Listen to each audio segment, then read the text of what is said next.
vamos começar o Julho Verde com um bate-papo entre amigos com Sandro, que é bucomaxilofacial e um parceiro nosso nas cirurgias de cabeça e pescoço. Muito bom, obrigado. Seja muito Seja bem-vindo. bem-vindo e vamos às nossas perguntas e indagações que nós temos para fazer para ele. Eu sou a da dupla analógica, já com um papelzinho aqui, para a gente poder ter uma sequência. Na verdade, Sandro, ele é um grande parceiro da gente, porque no Julho Verde a gente trata muito lesões de boca, só que por se tratar de boca, na maioria das vezes o paciente chega no consultório dele, né? Às vezes não chega direto para a gente. E aí eu acho que a primeira coisa que a gente poderia falar é já dar esse alerta aí de que sintomas, que sinais esses pacientes chegam. Às vezes eles chegam até sem relatar nada e você que observa. Como é que isso funciona de primeira vez para você? Bacana. Bom, primeiramente, obrigado pelo convite, Ana, Giovana. Satisfação estar aqui. De fato, é muito comum, né? O paciente que ele tem uma lesão de boca ou alguma queixa relacionada a alguma lesão de boca, ele procurar o cirurgião dentista no primeiro momento, porque é natural, né? A cavidade oral, afinal de contas, é uma fonte, né, de lesões bastante frequente, e como o paciente sempre tem um contato, a princípio, né, mais próximo com o dentista, ele acaba procurando. Então é muito comum pacientes que nos procuram com queixa, aparece uma mancha avermelhada ou esbranquiçada, uma afta que pode se transformar ou pode evoluir para uma lesão ulcerada, enfim, pequenos tumores na cavidade oral. Então isso é muito comum, esse tipo de lesão.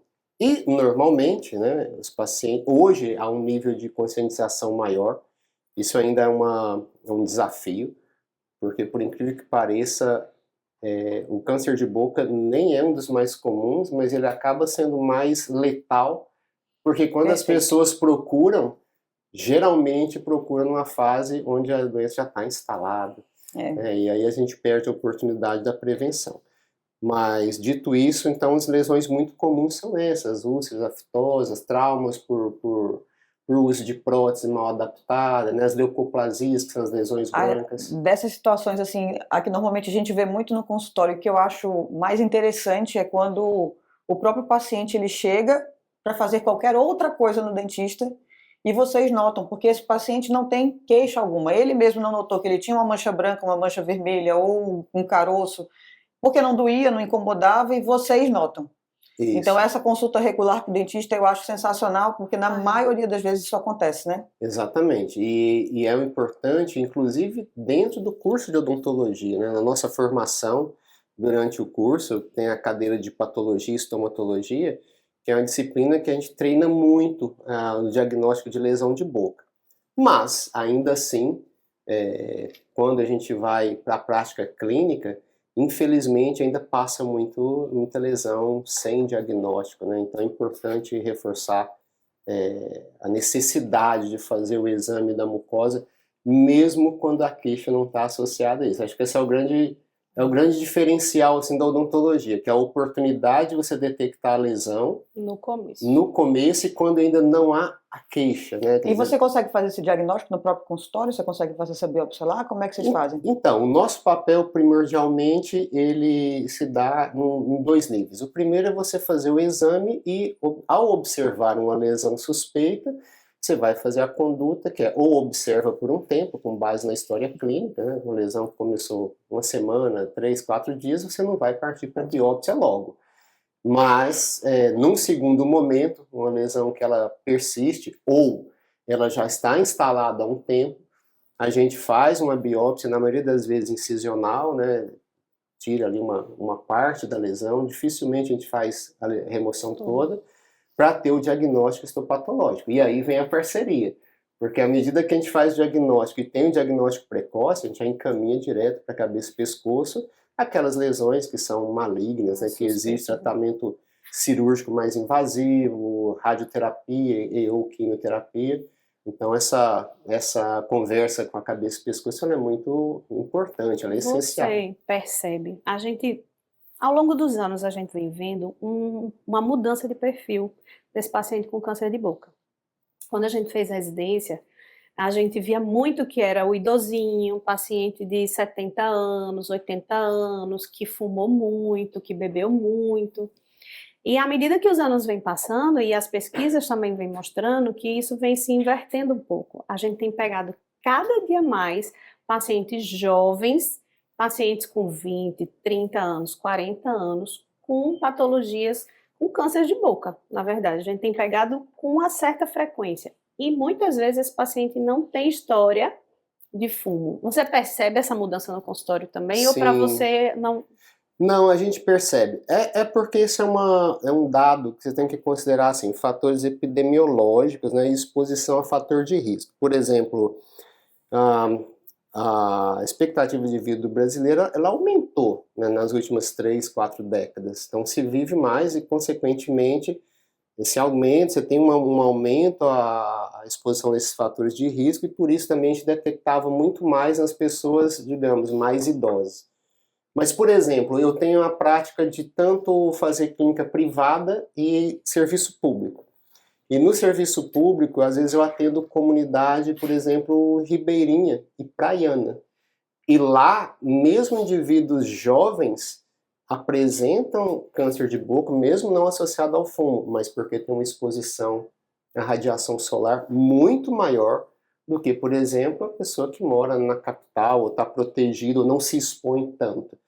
Então isso também depende. Em relação ao câncer de lábio. Ao lábio, câncer de lábio primordialmente. E outra, né, as coisas mudaram muito, mesmo na população mais jovem, por exemplo, com o papel do HPV, né, como um fator de risco, está associado a algumas práticas que não necessariamente têm a ver com fumo. Então a gente observa, e assim, o que é preocupante, né, porque a estimativa, se eu não me engano, 2023 do INCA, estava com uma incidência em torno de 14 a 15 mil casos novos por ano. Muito. A gente vem Então, operando muito caso de boca e de orofaringe, né, gente? Demais. Exatamente. Muita gente nova com a gente nota a mudança de padrão, tanto na rede privada, tanto no consultório, Sim, quanto no SUS. A gente tem essa clareza, assim, porque a gente trabalha dos dois campos também, né? E dando sequência nessa história, né, dos tumores de boca, quando a gente fala de parceria da cabeça e pescoço com a buco, normalmente funciona que a gente faz a parte do tratamento cirúrgico da ressecção, né, a gente avalia a ressecção do tumor da boca, às vezes a gente precisa associar essa ressecção com o esvaziamento cervical, e aí isso fica realmente a cargo do cirurgião de cabeça e pescoço. Mas aí a gente pede socorro, pede ajuda para o grande amigo aqui quando a gente precisa fazer alguma reconstrução maior, porque as reconstruções, elas têm, na verdade, dois grandes objetivos, né? O objetivo estético e um objetivo funcional. E aí eu acho que nossa parceria, ela é brilhante exatamente nisso aí. E você, especificamente, é brilhante nisso aí. Então fala para a gente aí da reconstrução, como é que funciona, programação, como é que é isso aí? Esse também é outro grande desafio, né? Porque uma vez que vocês operam um paciente e livram um paciente, na grande maioria das vezes, da doença primária, por se tratar de uma região, a face é uma região de muita conexão com interação social, né? Então, aqueles pacientes que vocês fazem mandibulectomia, é o cartão de visita, né? Uma hemimaxilectomia. Nossa fama não é boa. Então, assim, os pacientes, eles estão curados da doença, mas ele tem dificuldade de reinserção social. Porque o impacto que isso causa na qualidade de vida dele é muito grande. Então, a reabilitação ela é muito importante. Ainda, eu acredito que a gente tem muita coisa para fazer, em termos de estruturar equipes que possam tratar em conjunto, né? Porque o paciente que ele faz tipo de cirurgia, ele precisa de uma série de cuidados. O paciente, às vezes, faz em radioterapia, por exemplo, e não dá para você reconstruir rápido, não dá para você reabilitar rápido, pelo risco da osteoradionecrose, por exemplo, né? Então, mas, geralmente, após essas cirurgias maiores, ablativas, esses pacientes hoje contam com algumas opções. A primeira opção ainda é com as reconstruções com os retalhos microvascularizados, que quase não tem equipe, né? Infelizmente aqui no estado a gente quase não tem equipe, né? Que você transferir o osso junto com o pedículo vascular, não tem. O segundo, enxertos livres, né? Esses têm muita limitação, porque depende do tamanho do defeito. E atualmente com o uso da tecnologia, tem uma opção muito interessante que são os implantes personalizados, né? Então você consegue lá com a tomografia desenhar uma peça, e essa peça ela é feita ou na impressora 3D metálica ou usinada, e ela já você consegue colocar inclusive onde tem áreas de pouco suporte ósseo. Então você minimiza as cirurgias um pouco mais invasivas, com resultados muito bons. O problema é que é um custo elevado, o SUS ainda, né, não tem isso de rotina, e acaba que o paciente se encontra às vezes numa situação um pouco difícil. Mas existe tudo à disposição para que o paciente possa ser reabilitado de uma maneira bastante adequada, Quando a gente vê todos os passos que o paciente vai passar e compara com o que ele pode fazer na prevenção, a gente vê o quanto a gente ganha numa prevenção e num diagnóstico precoce de um câncer de boca, né? Porque é uma horoscopia, quer dizer, é um exame que às vezes o dentista faz, ou às vezes o próprio paciente consegue fazer sozinho. Não deixar aquela lesão ficar enorme, porque, enfim, o tratamento vai ser menor, vai ser restrito, não vai precisar de esvaziamento cervical, não vai precisar de grandes reconstruções. Então, o começo da história é sempre mais fácil de resolver. E o final da história é sempre mais complexo, né? Então, assim, é muito importante a prevenção e o diagnóstico precoce. Só para complementar essa história, toda sexta-feira nós temos um ambulatório no departamento de odontologia junto com a patologia. Só que é um ambulatório muito direcionado, porque ele já recebe pacientes que são triados, né? Ele já vai porque ele tem alguma suspeita. Então, toda sexta-feira a gente faz entre 6 e 10 biópsias. Dessas, pelo menos uns 30% a 40% já tem a lesão instalada. Eu tenho uma brincadeira, né? Uma mania de falar que para câncer de boca, o seu maior aliado é o espelho do seu banheiro. Sem dúvida. É simples, né? Você não necessariamente precisa ir no cabeça e pescoço, você não necessariamente precisa estar no dentista. Você vai ver se tem uma mancha branca, uma mancha vermelha, um carocinho, alguma coisa. É o primeiro passo. E acho que a grande pegada do Júlio Verde para a gente, né? Os dentistas, para o cirurgião de cabeça e pescoço, é justo essa. É você olhar, você tentar fazer um diagnóstico precoce, porque no diagnóstico precoce você tem tratamentos menos invasivos e você precisa de recursos menores para atingir a cura, né? E sua taxa de cura é muito maior, né? Sem dúvida. Inegável. Sem dúvida. A taxa de cura é muito maior. E aí eu acho que a grande importância do dentista nessa história é porque, por exemplo, o paciente, na maioria das vezes, ele não sabe quem é o cirurgião de cabeça e pescoço. Com uma certa frequência, os pacientes vêm, alguém me conhece aleatoriamente na rua e, o que você faz? Qual é a sua especialidade? Aí eu falo, cirurgião de cabeça e pescoço. Eles não fazem a menor ideia do que eu faço, né? Que cirurgia a gente faz. Muitas vezes a gente é confundido com neurocirurgião, por exemplo. E você vai além, né, Gi? Os próprios colegas médicos às vezes não sabem caminhar. Muitas vezes não sabem caminhar. E nessa história Mas de não saber quem sabe. Perfeito. Nessa história de não saber quem, é difícil você não saber que você precisa ir no dentista. E muitas vezes você faz consultas regulares com o dentista. Exato. E aí é um grande aliado para o câncer de boca mesmo. Sem dúvida, sem dúvida. Mas veja, essa característica, assim, peculiaridade que vocês falam dos colegas médicos, mas ele não é exclusivo da cabeça e pescoço. Porque na odontologia, a gente tem proporcionalmente muito mais dentistas clínicos do que recebendo pacientes, sim, mas é muito importante e necessário a educação continuada.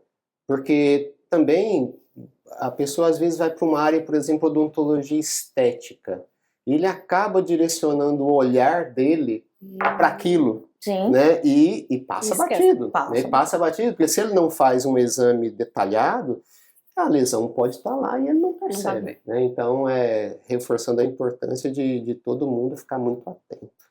Perfeito. Não é qualquer dentista também que tem essa rotina. Deveria ser. Deveria ser. Eu até comento assim, eu tenho muitos amigos médicos, sempre tive, pessoal da cabeça e pescoço, desde lá de São Paulo. E eu sempre tive esse posicionamento, quando a gente fala assim, de procurar um profissional. No caso específico, né, de câncer de boca e dessas lesões que afetam a face, tem que procurar quem ele tiver por perto. O médico pode ser um médico clínico geral, pode ser o dermatologista, pode ser o dentista, mas tem que ir. O problema é que não vão. Às vezes, quando vão, já está numa fase que a gente não pode fazer muito mais por ele, eu digo em termos preventivos, né? Sim, sim. E aí acaba que toda essa etapa da cirurgia, e depois da reconstrução e da reabilitação, acaba sendo mais difícil. Mas a gente está melhorando. Mas pra gente também, assim, tanto eu quanto a Ana, a gente tem muito convívio com estudante. E aí, muitas e muitas vezes, a gente está lá operando e a gente pergunta, né? A gente tem essa mania de perguntar, o que você quer fazer? E às vezes ele está ali ajudando a gente na cirurgia e ele quer psiquiatria, ele quer qualquer outra coisa que nem envolve... Ele quer tudo menos cirurgia. Isso, e aí a gente cirurgia. começa uma grande brincadeira ali. E nessa história da brincadeira, uma coisa que eu sempre falo para os estudantes é o seguinte, você não precisa aqui aprender cabeça e pescoço. Você está totalmente autorizado a passar por aqui e olhar tudo e criar um olhar crítico, para que na hora que você esteja num pronto-socorro, você fale pelo menos assim, isso não é normal, eu vou mandar para quem entende. Pronto, é a sua missão, você não precisa saber o diagnóstico, o tratamento, você não precisa saber nada. Mas você precisa bater o olho nisso. Estranho, né? Isso, porque você bateu o olho num negócio estranho, tratar com antibiótico 6 meses, não resolver por 6 meses e deixar para lá, você atrasa o tratamento desse paciente em 6 meses. Então você tem que bater o olho e mandar para qualquer pessoa que te ajude, que te salve, entendeu? E eu acho que é mais ou menos isso, você tem que saber o norte, né? Com certeza, é muito importante, né? Isso só para reforçar. E não hesitar muito, né? Você identifica uma lesão, você suspeitou, não melhorou, tem que logo fazer a biópsia, ter o resultado para encaminhar. Outra coisa que é importante para a gente, e aí eu falo em relação o dentista que faz a biópsia e o cabeça e pescoço. Às vezes, eu pego com relativa frequência a biópsia excisional. E para a gente da cabeça e pescoço não é interessante essa biópsia excisional, porque às vezes faz e a lesão você não consegue mais ver. Só que o que acontece? A margem às vezes não está livre. E aí a gente fica um pouco perdido ali, porque o paciente mesmo não sabe em que ponto da língua realmente era a lesão. Então, aí só para explicar mais ou menos, existem 2 tipos de biópsia. Uma que a gente tira um pedacinho, mas a lesão fica ali, e uma que a gente tira a lesão inteira, que é essa que ela está falando. E aí nessa retirada pode ficar uma margem e a gente não vê mais exatamente onde é que está. E se for para tirar excisional, que tire com margem. Com margem. Exato. Se é para tirar, que tire muito. De preferência com a congelação, né? Faz uma congelação ali. Filosoficamente, né, essa parte da odontologia, a gente digamos, treinado sempre com esse cuidado de fazer incisional. Até porque, por exemplo, na minha realidade, como eu também sou vinculado ao departamento de odontologia, nós temos um serviço de diagnóstico que é muito bom, é referência no país todo, forma gente daqui, do Brasil, da América do Sul, é bem consistente, pessoal, muita experiência. E o pessoal da patologia pega pesado. Então, quando, assim, fazer uma biópsia incisional, remover uma parte do tecido saudável, uma parte do tecido doente, remover um tamanho que seja suficiente para preparar a lâmina e fazer um diagnóstico, porque, de novo, se você faz uma coisa que também, mesmo que incisional, faz muito pequeno, faz sem critério, eles não conseguem dar um laudo, e aí vai postergando o diagnóstico. E quanto a incisional, né, que seria para fazer com margem, se alguém tiver que fazer, tem que fazer realmente... Tirando tudo. Para valer, né? Então, valendo. Perfeito, estou satisfeitíssimo com o nosso café. Acho que falamos um pouquinho de tudo. Muito bom. Quer falar mais alguma coisa que você... Não, eu quero só agradecer pela oportunidade, e reforçar que esse tipo de ação, ele é muito importante, né? Às vezes a gente fica muito na endogenia da nossa especialidade, mas no final do dia, quem acaba sofrendo a consequência é o paciente, né? Então, se a gente colocar no papel do paciente, falar, pô, você podia ter tido um diagnóstico precoce, teria evitado a cirurgia, e se tiver que operar, que opere rápido, para ter uma maior chance de cura. Basicamente. Agradecemos muito a parceria da vida e a presença aqui. Só abrilhantou e ajudou bastante a gente. Muito Espero obrigado. que tenha sido útil para todo mundo. Com certeza.